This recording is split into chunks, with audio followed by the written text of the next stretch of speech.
si nos queda tiempo algo, hablaré de la ley estatutaria. La segunda idea es de dónde viene esta reforma. ¿Es una genialidad de nuestro ministro Gaviria, ¿sí? ¿O tiene una política, una filosofía, una estrategia en salud detrás? La tercera es cómo podríamos hacer un balance de la ley 100, que es lo que tenemos. La cuarta, dependiendo del tiempo, un poco más de aspectos concretos de la reforma, como el plan de beneficios, el fondo único que se plantea, los planes de complementarios de salud, etc. Y finalmente, un esbozo de qué tipo de reforma necesitaríamos, porque empiezo diciéndoles, creo que la propuesta del ministro Juan Manuel Santos debemos rechazarla absolutamente, completamente. ¿Por qué? Y entonces lo primero es esto: ¿qué es la reforma? Yo creo que la reforma no es sino, yo la he denominado una reingeniería del sistema actual de la ley 100. Una reingeniería para resolver los problemas que han tenido los intermediarios financieros, las EPS. Es decir, no es una reforma para cambiar el sistema, es una reforma para aceitar la maquinaria que produzca lucro al capital financiero, a las compañías privadas de seguros, a los bancos, a las compañías de medicinas prepagadas, a las administradoras de salud, como se quieran llamar. Esa reingeniería tiene varios aspectos. El primero es transformar lo que se llaman las EPS o convertirlas en gestores de servicios de salud. Un aspecto de esa transformación es lavarle la cara, porque están completamente desacreditadas las EPS. Pero otro aspecto es corregir los mecanismos que, si bien enriquecieron las EPS de una manera que ahora lo vamos a ver en algún detalle, ¿sí? Los llevó a tener problemas de lo que los economistas llaman el flujo de recursos. Es decir, empezó a haber problemas con los recobros, empezó a haber problemas con los dineros, etc.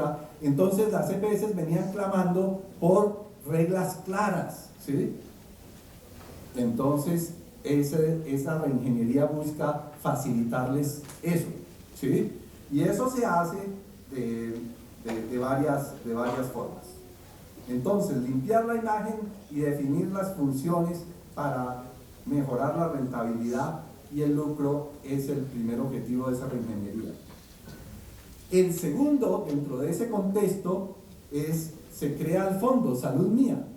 Es decir, se sustituye el FOSIGA y se crea ahora un fondo único que tiene la característica de ser básicamente recaudador y cuya administración se le entrega de manera completa a la intermediación de estos gestores de salud, que son otra forma que pueden asumir las EPS, ¿sí?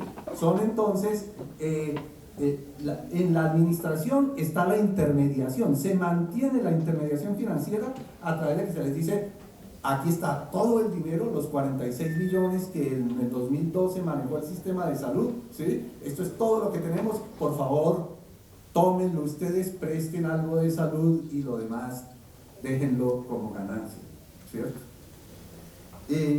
Y resolver ese flujo de recursos que tanto mortificaba a las EPS.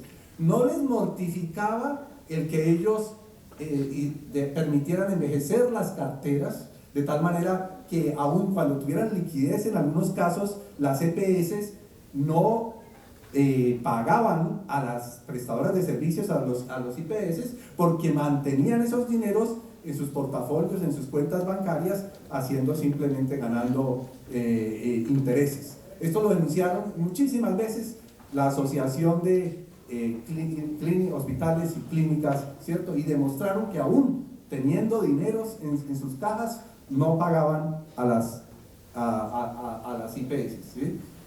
Pero sí se preocupaban de que los recobros del no POS no les llegaban a tiempo y tomaban eso como disculpa. Entonces este fondo tiene ese objetivo. Pero además, la reingeniería liberal tiene un tercer punto, que es al crear un plan de beneficios unificado, ya se ve unificado sobre el papel el plan de beneficios del contributivo con el subsidiado, pero aún hoy en día la UPC, es decir, la plata que da el gobierno para atender a cada paciente, es distinto para el subsidiado y que para el contributivo, de tal manera que aunque la diferencia sea pequeña cuando se ve individualmente, porque una es de 500 algo mil y la otra casi de 600.000, pero cuando se ve el volumen de afiliados, esto se vuelve una cantidad importante, lo cual quiere decir que aún hoy en día la inequidad en la prestación de servicios a la que hacía referencia el profesor inicialmente, ¿sí? es una inequidad inaceptable, ¿sí? Entonces se crea un plan, o se reafirma un POS unificado, pero inmediatamente se define ese POS como un POS restringido, ¿sí? Y aquí podría tener una discusión con el senador Ospina, ¿sí? Yo creo que todavía no está claro si con el dinero que hay se puede pagar todo o no se puede pagar, ¿sí? Es probable que el senador Ospina tenga, y quienes afirman que dicen no nos alcanza la plata para todo, ¿sí? Yo estoy del bando de quienes creemos que sí alcanza el dinero, porque es que lo que succiona la intermediación financiera, lo que han ganado las EPS es una cantidad enorme, ¿sí? Que no va a prestar servicios, sino que se queda en las arcas de estas compañías intermediarias. En Caprecon se ha dicho que es el 45%, ¿sí? En el promedio nacional se dice que es el 31%, que es más o menos el mismo promedio en el sistema norteamericano. El 31% de los gastos en salud se quedan en la intermediación, en la administración, y no van a resolver los problemas de la salud de la población. Entonces, ahí podríamos tener una discusión, pero lo cierto es que el plan de beneficios que está proponiendo el gobierno es limitado, porque ese capítulo tercero que está dedicado a mi plan o plan de beneficios es la otra cara de la moneda del capítulo sexto, que está todo dedicado a la cobertura complementaria, que son los seguros privados de salud. Y por definición, y lo dice la propuesta de la reforma, no hay los seguros privados, la medicina prepagada, lo que se paga, además, no puede ofrecer los mismos servicios y la misma atención que está incluida en el POS obligatorio. Luego el POS tiene que ser limitado para que queden servicios que no se cubran, para que se tengan que pagar extra, ¿sí? Y hay varios artículos que van dirigidos exactamente a eso. Van dirigidos, por ejemplo, a promover que quien tenga un poco más de dinero, entonces se dice, por ejemplo, lo que usted pague al POS obligatorio le puede servir de cuota inicial para lo que va a pagar de medicina prepagada o de póliza de seguro. Entonces es una manera de incentivar que quien tenga un poquito más de ingresos empiece a ir hacia allá buscando una mejor atención, ¿sí? Entonces esa cobertura de la medicina prepagada, si yo le preguntaría a Samuel Espina dónde consiguió de 300.000 pesos, ¿cierto? Porque hoy las pólizas de medicina prepagada están cada vez más altas, valen 500.000 pesos, valen 600.000 pesos, ¿sí?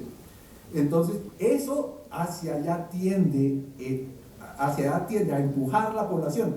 Hace poco escuchamos o leímos en El Tiempo un titular que decía: para el Banco Mundial quien gane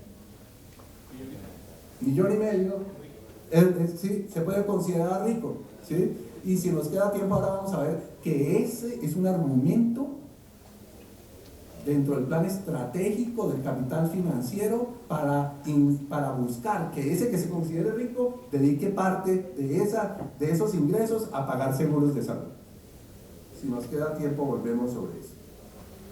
Ahora, finalmente, la reingeniería consiste en refinar un sistema obligatorio de salud que ya venía, pero con un tránsito muy tortuoso, ya venían dando desde comienzos de la Ley 100. La Ley 100 se había planteado que en el año 2001 habría cobertura universal. En el 2001 no había ni el 50% de cobertura, ¿sí? Ahora ya nos dicen en la exposición de motivos de la propuesta de reforma, o propuesta ordinaria de reforma, el ministro nos dice y muestra un gráfico donde dice, miren, antes de 1993 no había sino el 21% de asegurados, hoy está en el 90 y pico por ciento, ¿sí?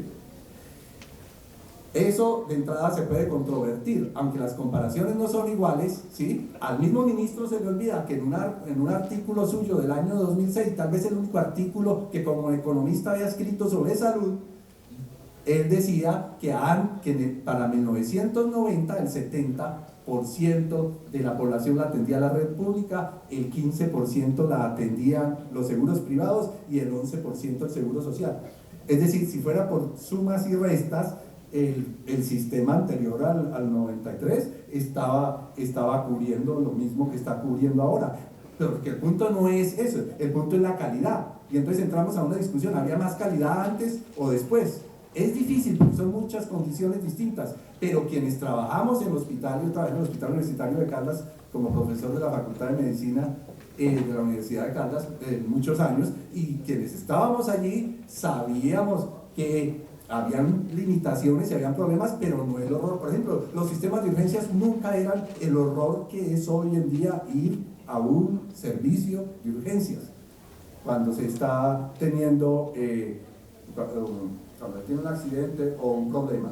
Entonces ahora la reingeniería ha vuelto hacia crear un sistema obligatorio de salud. Hay varios artículos, no tenemos tiempo, pero se dice, por ejemplo, se va a obligar el pago coactivo.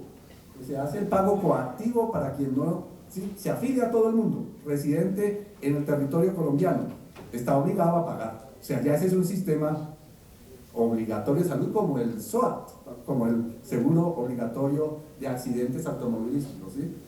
Ahora, ese sistema obligatorio ha ligado a otra cosa, que es el incremento en los gastos de salud, que ha sido radical, que no es solo en Colombia, es en muchos países. Hoy se gasta muchísimo más. Es decir, en 1993 creo que, no recuerdo, pero no recuerdo cuántos billones anuales se gastaban, pero hoy sabemos que son 46 billones, muchísimo más de lo que había antes. Y esos 46 billones, este sistema obligatorio lo llaman engañosamente en la propuesta aseguramiento social. ¿Por qué? Porque los servicios de salud van a estar financiados por el Estado. Entonces es un aseguramiento social, no dice qué bien, ¿sí?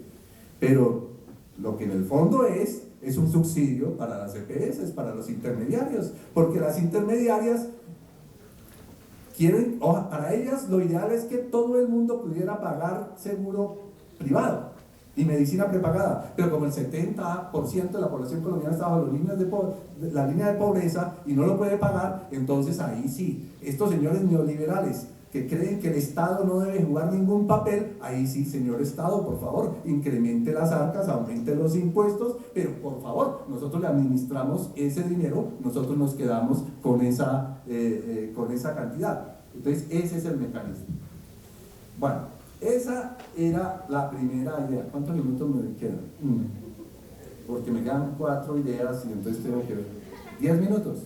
Bueno, entonces, la segunda idea, pero ya con eso dijimos algo importante para que no se quede sobre el tintero. Es de dónde viene esta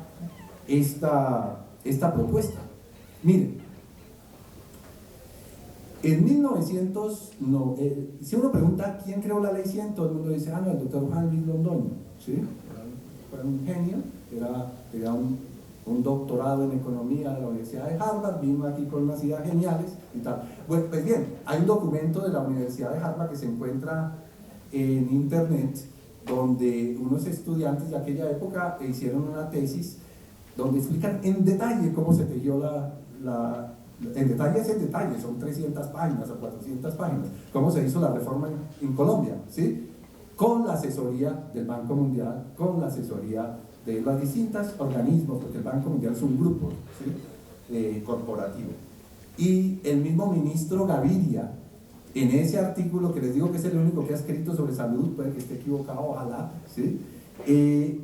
Dice en primera página, textualmente, dice, el Banco Interamericano de Desarrollo participó en todo el proceso de la reforma. Esto es evidente por los documentos técnicos que están disponibles en tal página, ya ahora uno va a buscarlos y ya los quitaron, ¿cierto? Y el Banco Mundial fue el patrocinador de esta reforma, ¿sí? Entonces lo reconoce el mismo Banco Mundial.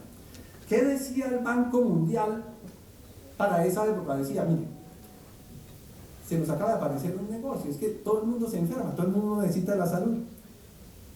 Estábamos en el momento más alto del neoliberalismo, ¿cierto? Neoliberalismo es predominio del capital financiero. Y entonces en eso mi definición es, ¿sí? Yo soy anticapitalista donde el capitalismo es el predominio de la usura, es decir, del capital financiero, ¿sí? Hay formas capitalistas productivas que generan trabajo, que desarrollan industria, que aportan. Con esas estoy yo, de ese lado estoy yo. En la salud, ese capitalismo productivo son las IPS privadas, son las clínicas, los hospitales, los centros de diagnóstico, ¿sí? Donde hay médicos que se han montado, aquí en Bucaramanga hay algo, entonces uno encuentra un edificio, ¿no? Estos son médicos que pusimos, ¿sí? Todo eso, eso es capital, a ellos los necesitamos, ¿sí? Entre otras cosas, porque en este momento la salud en Colombia se presta 50% por la red pública maltrecha y lo que ha quedado de la privatización, ¿sí? Y 50% por los privados. Entonces no podemos hacer una reforma donde saquemos a los prestadores privados, porque por el contrario hay un déficit de camas y de servicios, ¿sí? Tanto que yo he venido proponiendo, y encontré que el presidente de la Federación Médica de Caldas apoya esa idea, y la mencionó incluso el ministro en sus discusiones de socialización antes de que apareciera el texto de la reforma. Yo he estado proponiendo que las EPS se conviertan en IPS. Es decir, que ese sentarse a que, como dice el senador Jorge Enrique Robledo, suene la registradora sin hacer nada, es decir, que al centro de eso, hombre, aquí necesitamos buenos hospitales, buenos centros de diagnóstico, crear eso, privados, con ánimo de lucro incluso, ¿sí? Háganlo, pero aporten algo. Es que la tristeza es que están haciendo su agosto, ¿cierto? Sentados viendo que crezcan las cuentas bancarias, ¿sí? Entonces el Banco Mundial planteaba, se nos apareció este negocio, todo el mundo se va a enfermar, metámonos ahí, ¿sí? El Banco Mundial es un banco, es decir, es el capital financiero, ¿sí? Y planteaba privatización, descentralización, Estado como modulador, reemplazar los ministerios de salud, hacer un paquete de beneficios, o sea, un post esencial y dejar otro para paquetes complementarios, ¿sí? Crear unos fondos supuestamente para controlar la selección adversa, es decir, para que las EPS no solo escojan a quienes puedan pagar, sino que sean equilibradas. Todo eso se puede encontrar textualmente en ese documento del Banco Mundial de 1993 que se llama Invertir en Salud. Eso lo tomaron y lo hicieron aquí y lo aplicaron. Y ahora lo que plantea el ministro lo encuentra uno en otros documentos del Banco Mundial. ¿Qué dicen? ¿Qué debemos hacer? Entonces nos proponen lo siguiente: establecer sistemas de salud híbridos, público-privados, aumentar el gasto público en salud, promover el aseguramiento privado, abrir el aseguramiento y la prestación de servicios a la competencia internacional. Todo se está cumpliendo, incluso el último punto, porque a nosotros nos dice el ministro, no, pero es que algunas EPS no van a cumplir los requisitos y no se van a volver gestoras de salud, ¿sí? Tienen que pasar unos requisitos de habilitación, ¿vale? ¿Qué es lo que significa eso? Y dicen, de 72 EPS tal vez no, el viceministro decía ayer en un debate, tal vez 25 pueden quedar, ¿sí? Bueno, ¿eso qué es? Eso es concentración, eso es ir hacia el monopolio. Ese es el paso previo para que Aetna, Humana y todas las aseguradoras transnacionales vengan, incluso que ya están ahí a través del capital chileno, del capital español, están ahí, pero no lo hemos podido mirar, ¿sí? Pero eso es hacia el capital y el monopolio internacional. Van a ser quienes se van a quedar con lo que nosotros cotizamos para la salud, mientras que los servicios de salud son mínimos. Entonces de ahí viene la reforma, no es ¿cuánto? 5 minutos, gracias. Entonces acabo esa segunda idea ahí. No es ninguna generalidad. La vergüenza es que nuestros PhD en economía de la salud no analizan la realidad colombiana, no investigan la realidad de la salud colombiana, sino que traducen las políticas internacionales sin nada de creatividad. Están haciendo, y eso desde el punto de vista académico, esa es una denuncia que hay que hacer. Necesitamos aquí investigadores que nos demuestren, ¿cierto? Porque aquí hay problemas económicos. Vamos a ver en la respuesta. Voy a saltar los otros aspectos para llegar al último punto, y es: si esta reforma no sirve, entonces voy a dedicar estos 4 minutos, ¿qué tipo de reforma es la que podemos tener nosotros? ¿Sí? Hay que acabar el paraíso de las EPS.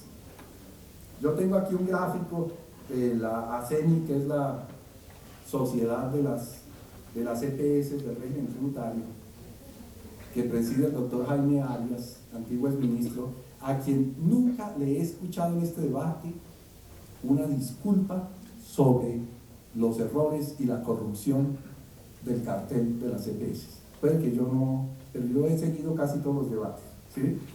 Pero no, incluso es una actitud desafiante, ¿no? Y incluso aparentemente contra el ministro, cuando pelea con el ministro, entonces dice: liquídenos, decapítenos, le oigo decir, ¿cierto? Aquí vamos rumbo al cadalso, ¿cierto? Cuando saben que tienen asegurado todo, y esa actitud es para ver qué más les dan, ¿cierto? Ese paraíso es que tienen empresas de planes de salud prepagados. Las EPS atendían el POS, el no POS, los planes de atención complementaria, los compañías de seguros privados, los riesgos profesionales, los seguros provisionales, ¿sí? Otros, o sea, ellos tienen un esquema donde dicen panorama general, eso es lo que han venido haciendo y eso es lo que quieren hacer. Entonces, primer punto, necesitamos un sistema de salud sin esa intermediación.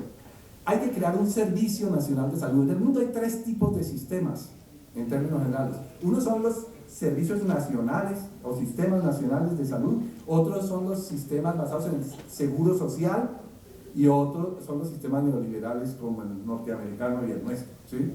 Entonces podemos escoger, tenemos 2 para escoger: o el sistema del seguro social, el sistema nacional de salud como el que había en Inglaterra, como el que hubo desde 1948 hasta hace 20 días, cuando entró en vigencia la reforma de David Cameron, que acabó y echa para atrás el Instituto Nacional de Salud o el Servicio Nacional de Salud inglés, que era un orgullo de la nación.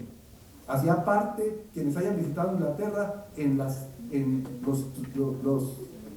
guías turísticos hablaban del mejor sistema de salud, porque era un honor, ¿cierto? Podíamos escoger ese sistema, pero es muy en un país capitalista, en el país de Margaret Thatcher, ¿sí? Y Margaret Thatcher no pudo acabar el sistema, lo vinieron a acabar ahora, ¿sí? Pero es un sistema donde los médicos, los hospitales, la atención primaria, etcétera, está manejada por el Estado. O podemos escoger, digamos que ese está muy, ¿cierto?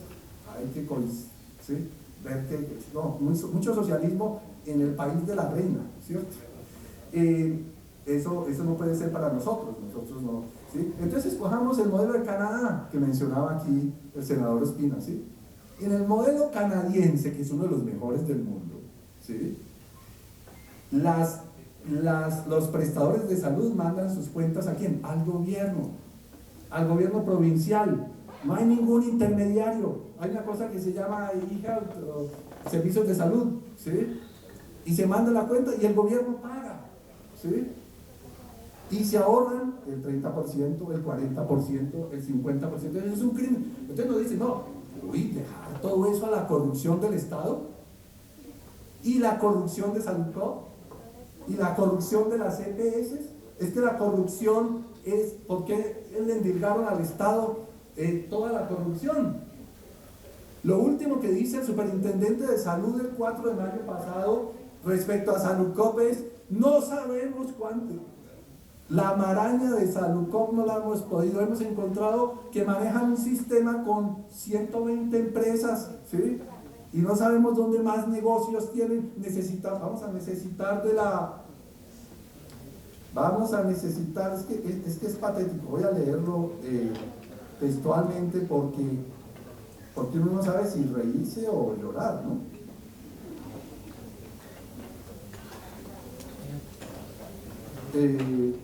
Dice el... cuando uno está así de afán. Pero básicamente lo que dice el superintendente de salud es esto. Ay, estoy perdiendo segundos preciosos.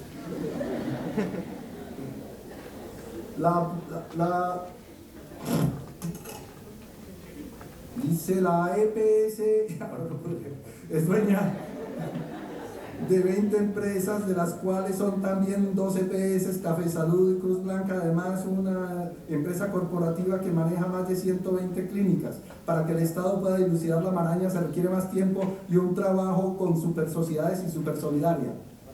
Entonces, lleva 2 o 3 años de intervenida Salucop y todavía no han acabado de saber cómo roban, ¿cierto? Y entonces vienen a criticarnos que si proponemos que sea un fondo del gobierno el que sea el pagador único, entonces la corrupción, ¿sí? Entonces necesitamos eso. Como lo señaló el senador Ospina, se necesita un enfoque de salud pública, no solo curar, sino también prevenir, ¿sí? De atención primaria en salud, como lo dijo el senador Ospina, pero no cualquier atención primaria, porque aquí tenemos atención primaria en salud en la ciudad, ¿cierto? Pero con un auxiliar de enfermería, no, atención primaria en salud en Inglaterra o en Canadá es con un médico interno, un pediatra, ¿cierto? Un equipo, pues realmente, y en cada barrio hay un centro de salud donde está ese equipo, ¿sí? Es decir, como decía el senador Espina, con un enfoque de atención primaria de alma ata, donde realmente se planteó que era el tipo de salud y de atención primaria y de prevención que se necesita, con control de medicamentos, etcétera, etcétera. Muchas gracias. Seguido, tenemos al doctor Giovanni Sanabria Roa con la ponencia Beneficios y bondades del sistema actual de seguridad social en salud. El doctor Giovanni es abogado, especialista en seguridad social, especialista en responsabilidad médica y candidato a magíster en contratación pública y privada. También es docente de nuestra Facultad de Derecho en la Cátedra de Seguridad Social.